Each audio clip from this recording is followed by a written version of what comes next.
എന്താണ് കോഴിക്കറിയാ? ഓഹോ. എന്താ? അല്ല, എന്നൊക്കെ പ്രായമുള്ള കോഴിയാണല്ലോ, കഴിക്കുന്ന മുമ്പ് ഒന്ന് ബഹുമാനിച്ചേക്കാന്ന് വിചാരിച്ചു. എന്റെ കാശ് നശിപ്പിക്കാൻ വേണ്ടി മാത്രം പറിച്ചു വിട്ടിരിക്കാണല്ലോ തന്നെ. ഇനി വല്ലതും ഉണ്ടോടോ നക്കാൻ? തന്നെ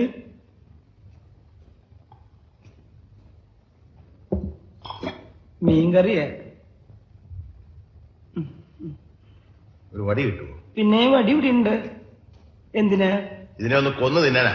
പുഴേന്ന് പിടിച്ച് അതുപോലെ ഇട്ട് കൊണ്ടുവന്നിരിക്കല്ലേ. ഉപ്പുമില്ല, മുളകുമില്ല, ഒന്നുമില്ല. ഉപ്പ് ഞാൻ ഒരു പാത്രത്തിൽ ഇവിടെ കൊണ്ടുവയ്ക്കാം. പാത്രത്തിലോ? എന്നാ താൻ കാര്യം ചെയ്യും, ഒരു 10-15 പാത്രം ഈ ടേബിളെ നിരത്തി വെച്ചിട്ട് ഉപ്പ്, മുളക്, ഉള്ളി, ജീരകം, കരുവേപ്പില എല്ലാം ഇട്ട് വെച്ചാല് ഞാൻ എന്റെ പരുവത്തിനടുത്ത് കഴിച്ചോളാം. ഇനി മേല ഞാൻ അങ്ങനെ ചെയ്യാം. തന്നെയൊക്കെ തീറ്റിപ്പോരുന്ന എന്നെ വേണം പറയാൻ. തനിക്ക് പ്ലേറ്റ് ഒന്ന് കഴുകി വെച്ചു കൂടോ. കഴുകിയിട്ടുണ്ടല്ലോ. പച്ചവെള്ളത്തിലായി? അല്ല, ചൂടുള്ളത്തില്. ആരും ചൂടുള്ളത് ഞാൻ ഒരു സത്യം പറയാം, ഞാൻ പച്ചവെള്ളത്തില കഴിയുന്നു.